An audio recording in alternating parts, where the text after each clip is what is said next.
Muito boa noite.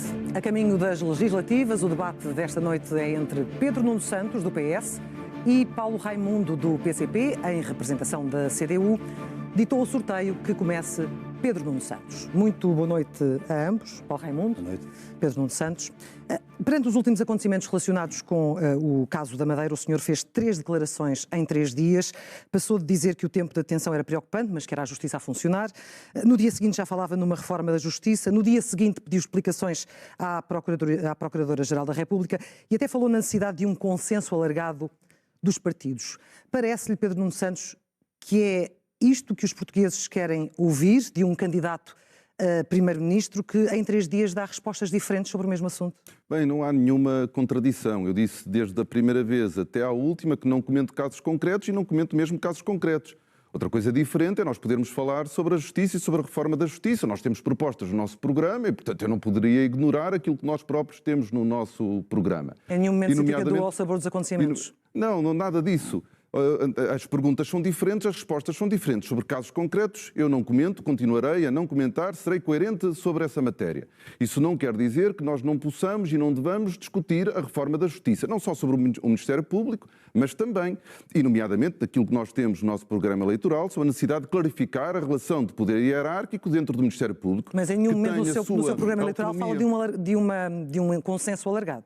Eu julgo que reformas há áreas de soberania, de segurança interna, de política externa, de justiça, que se deve procurar os consensos mais alargados para garantir estabilidade. E, obviamente, que esta é uma área fundamental para conseguirmos ter estabilidade a prazo. E esta clarificação da relação de poder hierárquico ela é necessária, até porque há um litígio em curso que precisa de ser resolvido. A subordinação hierárquica está consagrada na Constituição, tal como a autonomia. A autonomia externa total em relação ao governo e subordinação hierárquica e responsabilização, obviamente, e prestação de contas públicas quando há casos que ganham proporção pública e têm o impacto que tiveram, que não é brincadeira nenhuma, são 2 governos que caíram. Ou seja, continua a dizer que a Justiça está a funcionar. Não, a Justiça está a fazer o seu trabalho. Isso não quer dizer que esteja acima do escrutínio público de todos nós. Não há nenhuma área da vida em sociedade que possa estar ausente do debate público e da reflexão. A Justiça também não está. Não comentando casos em concreto, nós estamos, obviamente, no momento de campanha eleitoral e não podemos deixar de falar do que queremos para o país em todas as áreas. Paulo Raimundo, os senhores no vosso programa eleitoral falam precisamente de uma reforma democrática da Justiça. Está o PCP aberto, disponível para um pacto alargado com todos os partidos para uma reforma na Justiça, na próxima legislatura? E se sim, qual seria a mais absoluta prioridade? Olha, boa noite a quem nos está a ouvir. Nós temos de facto essa proposta e nós nunca fugimos a consensos para resolver problemas, se fossem eles quais fossem, do ponto de vista da nossa sociedade. A questão que se coloca desse ponto de vista é quais são os grandes problemas da Justiça? Qual é o grande... E nós temos hoje um problema relacionado com a Justiça que não é pequeno, que é o problema de uma falta de confiança na Justiça. Olha, quando nós temos uma sociedade onde há falta de confiança num dos pilares fundamentais da democracia, algo não está bem. Mas a grande questão que é preciso responder do ponto de vista da Justiça, para além dos aspectos que foram identificados, é a aproximação da Justiça das pessoas. Como é que a Justiça responde aos problemas das pessoas? Problemas que podemos considerar mais triviais, mas que são os do dia-a-dia, as questões dos despejos injustos, dos despedimentos fraudulentos, daqueles conflitos que há entre familiares por esta ou por aquela razão, nomeadamente quando envolvem menores. Como é que resolve? Como é que se aproxima destes problemas e os resolve de forma mais rápida, mais célere, dentro do tempo da Justiça, mas como é que os resolve e como é que resolve uma questão fundamental que é a questão do acesso à Justiça? Mas o senhor continua a responsabilizar os sucessivos governos, nomeadamente os governos de que Pedro Nuno Santos fez parte, de serem responsáveis máximos pela degradação da Justiça aos olhos dos cidadãos? Não, há uma coisa que é um facto indesmentível. É que os dois maiores partidos, quer o PS, quer o PSD, têm a grande responsabilidade de governação do país ao longo destas últimas décadas. E, portanto, eu até achei curioso a sugestão do Rui Rio a dizer que era preciso um pacto para a Justiça. Ora, o problema não é um pacto para a Justiça, o problema é o pacto que tem estado em curso na Justiça atual. Eu estava a falar há pouco do acesso à Justiça porque há uma questão de fundo, que é a questão das custas judiciais. O problema do acesso e a concepção de que há uma Justiça para pobres e uma Justiça para ricos não é apenas uma percepção, é de facto um problema que é preciso resolver. Eu diria que esta é a questão fundamental que é preciso resolver, principal, para retomar, olhar para a Justiça da forma como ela é, para responder aos problemas dos cidadãos e para que se retome a confiança na justiça, que é uma questão E até onde é que fundamental. o PCP está disposto a ir para poder fazer parte desse pacto mais alargado? Nós temos as propostas, olha, como fez referência no nosso programa eleitoral, estamos disponíveis para as debater e estamos disponíveis para as construir, as soluções necessárias. Falemos então das soluções necessárias e dos entendimentos eventualmente futuros. O Pedro Nuno Santos tem rejeitado a ideia de que esteja a fazer um apelo ao voto útil, mas na prática já assumiu no recente debate que quer, obviamente, mais votos para o PS, venham eles de onde vierem. Ora, correndo o risco de esvaziar a esquerda, Pedro Nuno Santos, com que parceiros é que se vai entender depois das eleições de 10 de março? Quer dizer, claro, não é um apelo ao voto no PS, acho que é mesmo aquilo que é suposto que eu faça e cada partido faça. Desejo o melhor para o PCP e para o Bloco de Esquerda, para o LIVRE, mas quer dizer, eu quero que as pessoas votem no meu partido, que o Partido Socialista tenha o melhor resultado possível. Sobre isso não há já a menor dúvida e vamos nos bater para defender o nosso programa, mobilizar o máximo de portugueses para votarem no nosso programa e nos nossos candidatos. Sobre isso acho que não podia haver dúvidas, não é? Não houve nenhuma flutuação nos últimos tempos no seu discurso?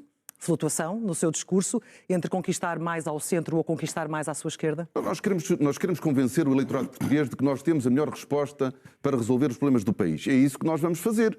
E achamos que temos melhores condições para garantir estabilidade ao país, mesmo trabalhando ou podendo trabalhar com partidos com quem já trabalhamos entre pelo menos 2015 e 2019, que foi quando eu fui secretário de Estado dos Assuntos Parlamentares, e onde se conseguiram avanços muito importantes. Havendo um esvaziamento, como é que vai fazer isso? Quer dizer, mas isso não... Esses cálculos eu não posso fazer, não é? Eu vou-me bater para ter o melhor resultado possível. E que venham os votos de onde vierem, dos portugueses, que aliás os votos não são de partidos, são dos portugueses, e por isso nós vamos batalhar para ter o melhor resultado possível, para derrotar a direita, desde logo para derrotar a AD, que é o nosso principal objetivo e é o nosso principal adversário. Este discurso de Pedro Nuno Santos é perigoso para o PCP? Considera-o como a principal ameaça neste momento para, eventualmente, a sobrevivência do Partido Comunista Português? Não, longe disso. A questão que se coloca é que avaliação é que os portugueses fazem nestes últimos 2 anos da maioria absoluta. E das circunstâncias em que nós fomos para a maioria absoluta. Que é preciso fazer essa história também. Qual é a avaliação que se faz da resolução dos problemas no Serviço Nacional de Saúde, dos problemas da habitação, dos problemas dos salários, dos problemas das respostas imediatas que são necessárias dar em várias vertentes da nossa vida? Esta é que é a avaliação que vai ser feita. E houve muita gente, sabemos de muita gente, que a partir da chantagem, a partir da pressão, feita há 2 anos pelo Partido Socialista, estamos todos recordados desse processo, que foi levada, até na procura de uma esperança, foi levada ao voto no Partido Socialista e que deitou-se com a ideia de um contributo e acordou com a maioria absoluta e para o qual não quis dar resposta. E qual é a leitura que o PCP faz neste momento das palavras de Pedro Nuno Santos? Não faço leitura nenhuma. A leitura que faço é a seguinte... É ou não um apelo ao voto útil, no seu entendimento? Se alguém... De facto, o voto útil no PS é um voto útil. Eu acho que é útil votar no PS. Se alguém quer, de facto, uma mudança para o país, nas questões fundamentais, e que tem a experiência acumulada destes últimos 2 anos, a única possibilidade que tem é o voto necessário. Eu diria assim, mais do que útil, é um voto necessário na CDU, porque é essa força que vai condicionar as soluções a partir de 11 de março. E se me permite, foi uma referência que foi aqui feita, se há alguém com experiência acumulada ao longo de mais de 100 anos no combate à direita, tivesse ela a forma que tivesse, o meu partido tem essa experiência acumuladíssima e é a grande garantia, é a maior garantia do combate à direita, venha ela de onde vier e tenha ela as formas que tiver. De que forma é que o Paulo Raimundo, enfim, com a experiência anterior, nomeadamente a experiência da chamada geringonça, e os resultados que vai obter irão condicionar decisões futuras, ao nível mesmo dos próprios entendimentos? Não sabe, a CDU tem uma grande coerência na sua ação. Nunca faltou aos momentos positivos, nem nunca deixou de estar à frente no combate aos aspectos negativos. E, se me permite, a CDU é um porto seguro, o PCP e a CDU são um porto seguro. Quando nós tivemos que dizer sim para afastar o PSD e o CDS do governo, quando nós tivemos que dizer sim, dissemos sim quando foi para recuperar uma parte substancial daquilo que tinha sido roubado nos governos nestes tempos negros da Troika, quando nós tivemos que dizer sim, dissemos sim a todos os avanços que foram possíveis conquistar para além daquilo que estava identificado como a recuperação de direitos, as creches, os passos, os manuais gratuitos escolares, o fim do PEC, os aumentos extraordinários das reformas, quando foi preciso dizer sim, estivemos lá, mas também quando foi preciso dizer não, não cedemos a chantagens nem a pressões, como foi o caso do Orçamento de Estado de 2021. E sem arrependimentos, depois de perder metade do eleitorado, de perder 11 deputados? Não, sabe que o nosso A luta da CDU neste momento, do PCP em particular, é a luta para se manter relevante no panorama político português, político-partidário? Se me permite, 2 factos objetivos. O primeiro facto é que o nosso objetivo fundamental é ter a força necessária para contribuir para as soluções, para resolver os problemas das pessoas. O problema do salário, que é um problema central hoje, o problema da legislação laboral, que é um problema central hoje, o problema da habitação, da saúde, da resposta aos direitos dos pais e das crianças, que são questões fundamentais que se colocam. Sempre a nível parlamentar, entendimento a esse nível, ou com a possibilidade de ver o PCP no futuro com um ministro num governo de Pedro Nuno Santos? Mas se me permite, porque os factos falam por si. Os factos falam por si. A verdade objetiva, e é essa que é a questão objetiva, nós tivemos 2 atos eleitorais, recentemente, um na Madeira e outro nos Açores. E a questão objetiva é esta. Nós subimos a votação na Madeira, ficámos mais perto do nosso segundo deputado, e ficámos a 85 votos da eleição do deputado nos Açores. Esta é que é a realidade. Mas a realidade nacional é muito diferente. Vamos ver. Até agora tem sido. Vamos ver qual vai ser a realidade no dia 10 de março. Não me respondeu se está disponível ou não para ter um ministro num governo de Pedro Nuno Santos. Há uma coisa que nós temos projetos muito diferentes. O projeto da CDU é um projeto muito diferente do Partido Socialista. E nas questões fundamentais, nas questões centrais, que é preciso... E, portanto, a questão da forma não é a questão fundamental. A questão do conteúdo é que é a questão determinante. Quais são as opções que vamos tomar? O Pedro Nuno Santos ontem, e tem afirmado isso, por exemplo, na saúde, sublinhar a coerência nas questões, por exemplo, das privatizações. Sim. Bom, o que está feito para trás, está feito para trás. Desculpe se não foi bem esta a expressão, mas o que está feito para trás, está feito para trás. Mas, por exemplo, o que é que se vai fazer relativamente à ANA e àquele relatório do Tribunal de Contas sobre a privatização da ANA? Com as consequências todas para o Estado e para a vida de cada um de nós. É uma pergunta que tem que ser respondida. Responder se quiser. Posso, antes disso, o PCP teve um papel muito importante naqueles anos em que apoiou, do ponto de vista parlamentar, o governo e fez muitos avanços. E desse ponto de vista, quando o Paulo fala daquilo que foi positivo, nós estivemos lá, isso é verdade, mas não foi para todo o tempo. Em 2023 entrou em vigor a Agenda para o Trabalho Digno. A Agenda para o Trabalho Digno foi a primeira reforma a sério do trabalho que não teve nenhum recuo, só teve avanços. Infelizmente não pôde contar com o voto do PCP, não porque o PCP estivesse contra os avanços que tivessem na Agenda para o Trabalho Digno, mas porque não estavam lá algumas coisas que o PCP achava que tinham estado. E, portanto, certo, mas votou contra avanços positivos, que eu tenho aqui uma lista de 70, acho que não vale a pena estar agora a elencá-la, está só aqui preparado. De qualquer forma, é um exemplo de um avanço muito importante do ponto de vista da legislação laboral, em que o PCP quis estar contra e não tem nenhum recuo, só tem avanços. E do ponto de vista salarial, o PCP fala várias vezes que quer aumentar salários. Aliás, quer um aumento geral dos salários de cerca de 15%, um aumento mínimo de 150 euros, que já agora, se fosse só na administração pública, eram 3 mil milhões de euros, não é pouca coisa. Mas o que falta, para além da administração pública, é fácil, basta aumentar, basta decretar, embora custe 3 mil milhões de euros, depois, obviamente, despesa repetida. Mas falta fazermos o debate de como é que se aumentam os salários no país.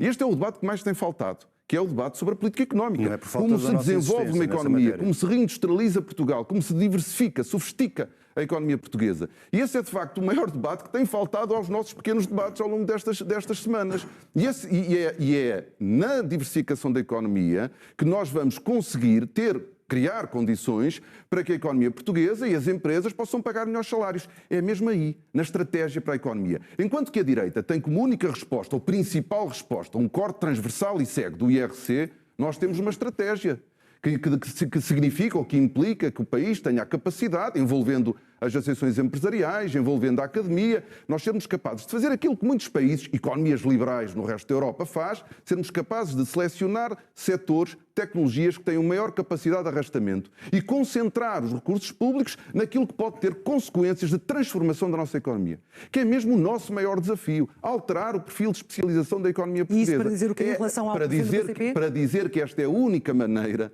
de nós conseguirmos aumentar de forma sustentada os salários em Portugal. É com uma economia mais moderna, mais diversificada, não é decretando aumentos salariais, porque a economia não funciona assim. E esta é, obviamente, uma diferença que nós temos face ao PCP. Só para fechar este tema? Não, é que este tem interesse porque de facto estou de acordo. É um tema que tem estado fora. A questão dos salários tem estado fora de todos os debates. E compreende-se porquê. E como é que Sim, e compreende-se porquê. Mas permite ir ainda à agenda do trabalho digno. Qual é a resposta dessa agenda para os 1.800 trabalhadores, 1.800.000 trabalhadores que trabalham em turnos, que trabalham noturno, que trabalham com horários atípicos? Qual é a resposta dessa agenda digna para a questão central que hoje se coloca do ponto de vista da contratação coletiva? Qual é a resposta dessa agenda digna para as questões fundamentais que têm a ver com os salários e têm a ver com a precariedade, com as questões da precariedade? Essa que é a resposta que é preciso dar. Porque nós ficamos por aqui. Mas vamos aos salários. Não, eu depois quero ir... Vamos deixar então responder primeiro. Não, porque... Mas eu quero ir aos salários, está bem? Sim, que é para vamos. ficar uma ideia. O Digno pode não ter dado resposta a todas as reivindicações e pretensões do PCP, mas, aliás, aceitou algumas. Claro, o Paulo Raimundo deve saber que os sindicatos não podiam entrar nas empresas que não tivessem um único trabalhador sindicalizado. Com a agenda para o trabalho digno, proposta do PCP, aliás, defendida pelo PCP, defendida também por todas as centrais sindicais, foi incluída na agenda para o trabalho digno, não teve o voto do PCP. Foi reduzido para 4 o número de renovações dos contratos temporários, não teve o voto do PCP. Passa a ser proibida a utilização de outsourcing durante 1 ano após um despedimento coletivo, não teve o voto do PCP. A licença de parentalidade exclusiva do pai passa dos atuais 20 para 28 dias consecutivos. Os estágios profissionais passaram a ser remunerados no mínimo de 80% do salário mínimo nacional. Foi criada a licença por luto gestacional, que pode ir até 3 dias. Bem, eu posso continuar, que não dá, porque são 70 medidas que não tiveram o apoio do PCP. No sentido de positivo, que tiveram uma nega do PCP. Isto só para mostrar que, apesar do PCP ser um partido coerente, é incoerente nesse discurso quando diz tudo o que é no sentido positivo votamos a favor. Não aconteceu. Infelizmente. Não, nós não perdemos nenhuma oportunidade. Embora tanto não tivesse passado porque tínhamos maioria absoluta. Tanto não perdemos que fizemos sugestões para o próprio... Mas depois votaram contra. Mas eu queria voltar aos salários. Eu queria voltar aos salários. Porque é curioso, Pedro Nuno Santos, quando vem criticar, fazer observação sobre a nossa proposta, utiliza exatamente o mesmo método que utilizou o Rui Rocha no debate que tive com ele. Como é que se paga? Eu não queria. Isso eu não queria. Mas foi. Como é que se paga? Não era a minha intenção. Como é que se paga? Quanto é que custa? Mas é que isso é importante. É verdade. Quando nós não temos vontade para as medidas, a primeira questão que se pergunta é quanto é que custa. Ninguém nos perguntou, Pedro Nuno Santos, ninguém nos perguntou, a nós, a mim, nenhum de nós está aqui, ninguém me perguntou onde é que se ia, ou se havia 20 mil milhões para pôr no buraco da banca, quando os buracos foram abertos. Foi-se buscar esse dinheiro a algum sítio. Ninguém perguntou quanto é que custava. Quanto é que é preciso pôr? É 20 mil milhões? É 20 mil milhões. Ninguém nos perguntou... Foi assim tão simples, não é? Pois, não foi tão simples. O resultado final é este. Ninguém nos perguntou onde é que se havia ou não havia recursos para pegarem 3 mil milhões de euros e ter-se entregue às empresas de energia. Ninguém nos perguntou. Se havia ou não havia condições. Quanto é que custa? Eu digo quanto é que custa esta medida. Esta medida que nós propomos, que tem esse valor do ponto de vista da administração pública, 3 mil milhões de euros, custa no total aproximadamente entre os 14 e os 15 mil milhões de euros. Que é o que quer dizer transferir do capital para o trabalho 15 mil milhões de euros. Mas quer decretar o aumento feito pelas empresas do setor privado? Mas está a ver porque é que nós insistimos numa coisa que se chama... Sim, de facto, aí estamos distantes. Está a ver porque é que nós insistimos numa coisa... Porque acho que a vossa posição não é equilibrada. Está a ver porque é que nós insistimos numa coisa que se chama o fim da caducidade da contratação coletiva e que o Partido Socialista teima em não avançar. Avanços na agenda para o trabalho digno muito importantes em matéria de caducidade. Teima em não nos acompanhar, mas vai ter que acompanhar. Vai ter que acompanhar mais cedo ou mais tarde, vai ter que acompanhar com a luta dos trabalhadores e vai ter que acompanhar com a força que nós tivermos do ponto de vista também eleitoral e que vai ter que vir a essa medida. Para fechar, para responder e fechar este tema. Porquê é que os 3 mil milhões de euros são importantes? Não é por causa da EDP. Eu julgo que há uma expressão de Paulo Raimundo, que se não estiver enganado, corrija-me, que é de não alinharem numa chuva de promessas. E que não dá para prometer tudo a todos. Sim, há, de facto, uma consciência de que não há uma capacidade financeira ilimitada para pagarmos todas as promessas que vão sendo feitas pelos diferentes partidos. Só em 3. Estamos de acordo. Só em 3. Estamos de acordo. Aumento geral dos salários em 15%, 3 mil milhões de euros. Aumento de 7,5% para as pensões com o mínimo de 70 euros, mais... Vocês dizem, ouvi o Paulo Raimundo falar em 1.600, nós fazemos as contas nos 2.000. Da acréscimo. 2 mil milhões de euros, mais 3 mil milhões de euros, mais 1% para gastar em habitação, 1% do PIB para gastar em habitação todos os anos, são mais 2,6 mil milhões de euros. Bom, aqui num instantinho, em três propostas, são 4,6 mais 3, 7,6 mil milhões de euros. Paulo, quanto é que vai gastar na habitação? Qual é que é o problema? A sua proposta, qual é que vai gastar na habitação? Qual é que é o problema? Nós, de facto... É muito importante nós conseguirmos dar resposta aos problemas do nosso país. Só que nós temos que dar resposta aos problemas do nosso país com a capacidade financeira e económica que o país tem. E nós achamos que nós temos que continuar, é muito importante para o Partido Socialista, nós continuarmos a reduzir a dívida pública. Não vamos fazer com a intensidade desnecessária, vamos fazê-la com a intensidade que nos permita... Foi intensa ou não intensa? Eu já disse em público que teria reduzido a um ritmo menor. Estou à vontade sobre isso. Mas ela deve continuar a descer. Para além de que nós temos regras que nós queremos continuar a cumprir. Agora, nós não podemos, de facto, usando a expressão de Paulo Raimundo, fazer uma chuva de promessas que não são pagáveis, não são realizáveis. Porque isso não é justo, não é correto, até do ponto de vista democrático, de relação com o povo. Criamos expectativas que depois nós não conseguiremos cumprir. Quanto é que custa a sua proposta para responder ao problema da habitação? Não custa 2,6 mil milhões de euros por ano. Custa? Nós temos, aumentamos, depende da adesão ao programa. Quando nós retiramos o teto das rendas, obviamente, que vai aumentar, o teto das rendas no Porta 65, vai aumentar o número de jovens abrangidos. Nós temos 30 milhões, hoje gastamos cerca de 30 milhões. Quando nós falamos... A sua proposta para a habitação é gastar 30 milhões de euros Não, estou a falar no Porta 65. Depois nós temos um programa de habitação pública que está em curso, que custará cerca de 1,5, 1,6 mil milhões de euros até 2026. Até 2026. Aqui são 2,6 mil por ano. Sim. E, portanto, para dar resposta a um problema concreto. Nós temos um conjunto... A garantia pública, obviamente que ela depende da procura do crédito. E vai ser modelada, não só no tipo... na idade dos beneficiários, no preço do imóvel que caberá no programa. Para responder ao problema da habitação, hoje... Tem um investimento por parte do Estado que corresponde mais ou menos ao investimento que é feito hoje. É a sua resposta a este problema? Não é isso. Vamos concluir este tema rapidamente, nós queremos, dentro da capacidade financeira do Estado, dentro da restrição orçamental do Estado, nós queremos explorá-lo ao máximo. Agora, nós não queremos pôr em causa o controle das contas públicas, porque foi um ganho. Também não. E sabe uma coisa, Paulo? Tinham dúvidas, o país tinha dúvidas de que nós, em conjunto, conseguiríamos. E aquilo que nós provamos em 2015 é que era possível aumentar salários, aumentar pensões, aumentar a despesa social e baixar a dívida pública. Nós conseguimos mostrar que era possível fazer diferente do que a direita tinha feito. Vamos agarrar a isso, mas com um grande sentido de equilíbrio e responsabilidade. Vamos fechar mesmo este tema, por favor. Sabe qual foi o determinante nesse processo todo? Foi a força que o PCP e a CDU tiveram. Isso foi o determinante nesse processo todo. Mas, teve um papel importante, claro que teve. Determinante, eu acho que é excessivo, não é? Pronto, se quisermos voltar à noite eleitoral de 2015... Mas vamos falar de saúde, vamos falar de saúde, porque o nosso tempo aproxima-se do final.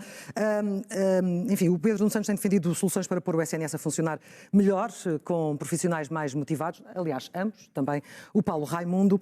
O que é que o Pedro Nuno Santos tem, se for, obviamente, Primeiro-Ministro, o que é que tem para oferecer aos médicos e aos restantes profissionais de saúde que os governos anteriores não conseguiram em negociações que duraram 18 meses?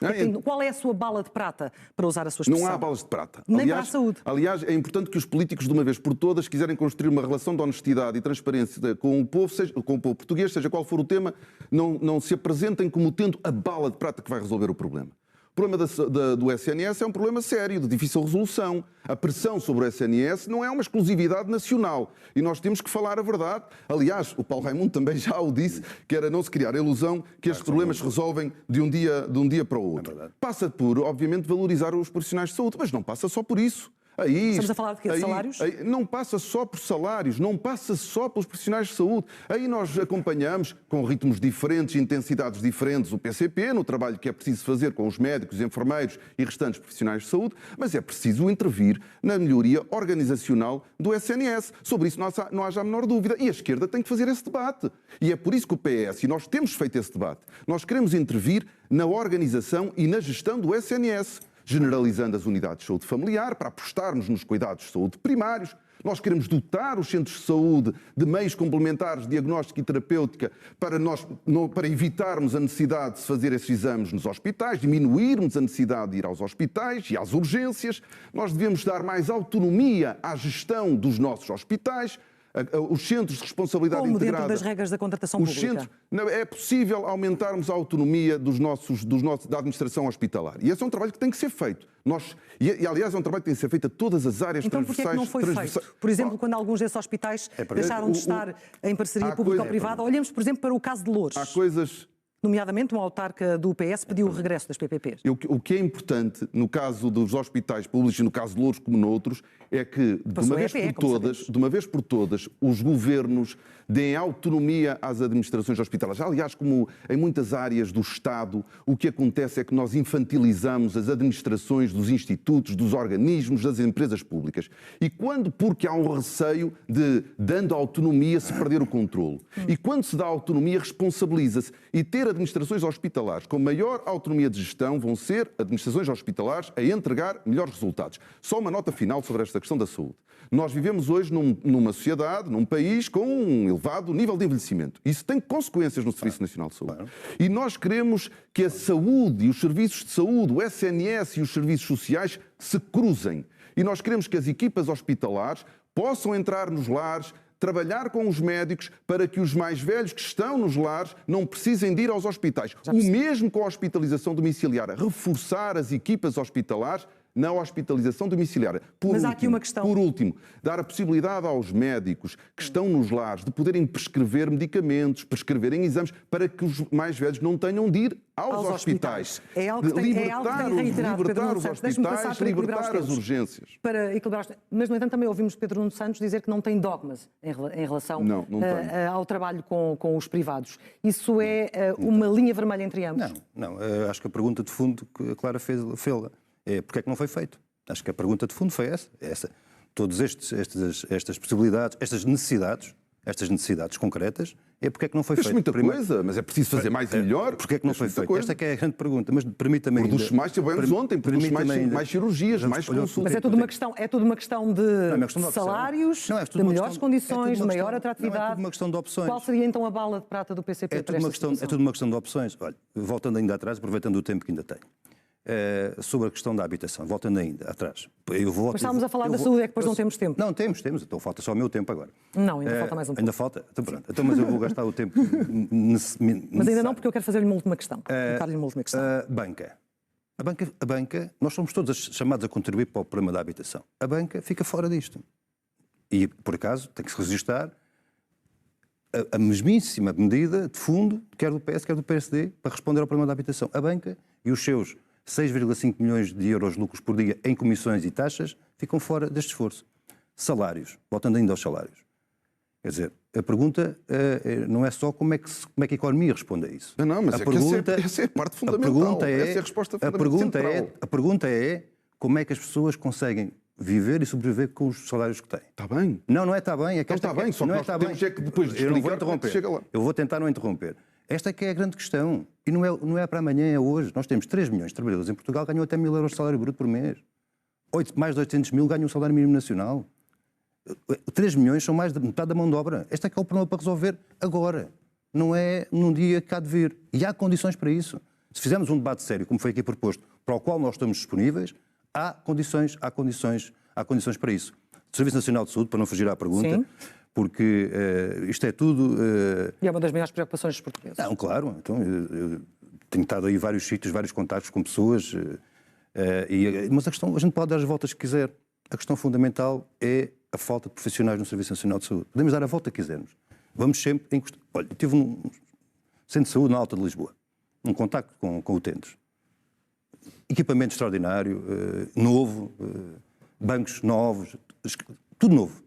Não tinha médicos, não tinha enfermeiros. Demos a volta que dermos, esta é a questão que é central para resolver. E para isto nós precisamos de reter os que temos, fixar os que temos e ir buscar onde eles estão para reforçar o Serviço Nacional de Saúde. E isto não vai lá com estas medidas que estão em andamento. Um último tema para fechar com ambos. Pedro Nuno Santos, NATO, Segurança Europeia, depois de Donald Trump ter voltado a ameaçar que a NATO pode não garantir a segurança dos Estados-membros se estes não pagarem literalmente o que devem.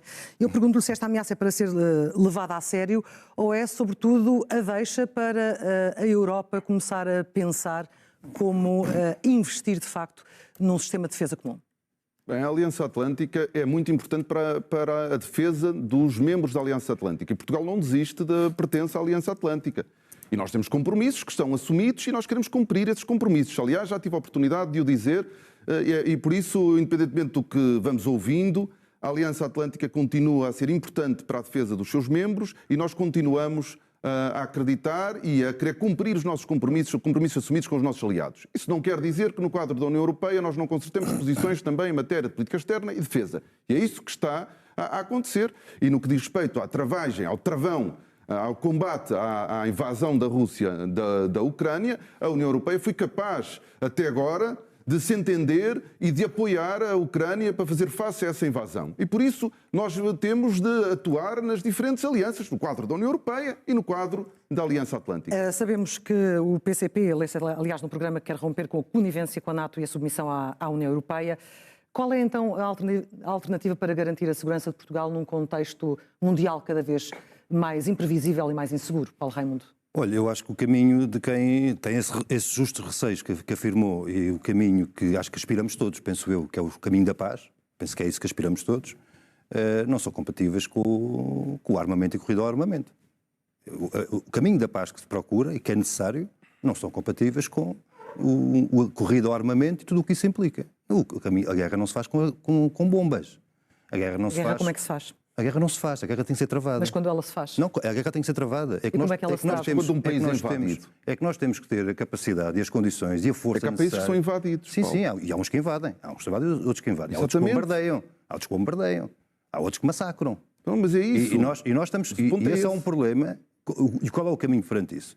É o caminho de atiçar os conflitos ou um caminho de pegar em toda a capacidade que existe para acabar com eles de uma vez por todas? Como? Olha, por exemplo, se nós, em vez de investirmos mais dinheiro em armas, se investíssemos esse dinheiro, esse esforço, no sentido de obrigar os intervenientes na guerra, nas guerras todas, a se sentarem à mesa e procurarem os caminhos da paz, como foram resolvidos praticamente todos os conflitos que conhecemos do ponto de vista internacional, sabendo nós que não é um caminho fácil, porque nós temos conflitos que duram há 50, 60, 70 anos, como é o caso do conflito na Palestina. Temos um minuto final para si ainda. Morreu ontem, como sabemos, o maior opositor político a Vladimir Putin. Ouvimos de Pedro Nuno Santos, que quero curvar-me, disse ontem, quero curvar-me perante Alexei Navalny pela coragem que teve em defender as suas convicções. Acompanha o líder do PS neste reconhecimento? Não, o que eu acompanho é o seguinte, morreu em circunstâncias que estão por apurar, que levantam dúvidas da forma como morreu e é preciso que se esclarecer tudo de uma vez por todas. E quem vai esclarecer, Paulo Raimundo? Então tem que ser as entidades quem esclareceu a situação aqui no aeroporto de Lisboa. Quem vai esclarecer de forma independente? Essa é a primeira questão. Alguém vai ter que esclarecer e os esclarecimentos têm que ser claros e têm que se levar até ao limite possível do esclarecimento. Primeira questão. A segunda questão é que, para nós, é uma questão de princípio e de fundo, que é todos os cidadãos têm que ter garantidos os seus direitos e, se estiverem em casos de detenção, ainda que mais se coloca esta matéria, tendo em conta a fragilidade com que se encontram. E se me permite, uma coisa que não é menor nisto tudo, é que esta é mais uma entre muitas outras em que nós nos distinguimos completamente do lado oposto daquilo que são as opções do governo capitalista russo. Isso não nos tenha impedido de trabalhar em conjunto. As últimas palavras são de Paulo Raimundo. Aquilo que nos distancia em matéria de abordagem da política externa e defesa. Mas eu não sei se aquilo que eu disse nos distancia. Não sei se aquilo que eu disse agora nos distancia de alguma coisa. Paz? Não, nós isso queremos os dois a paz. Vamos ter mesmo de terminar. Paulo Raimundo, Pedro Nuno Santos, muito obrigada pela presença esta noite na SIC e na SIC Notícias. Amanhã temos um novo debate, será às 9 da noite, entre Luís Montenegro, do PSD, em representação da AD, e Rui Rocha, da Iniciativa Liberal. Até lá.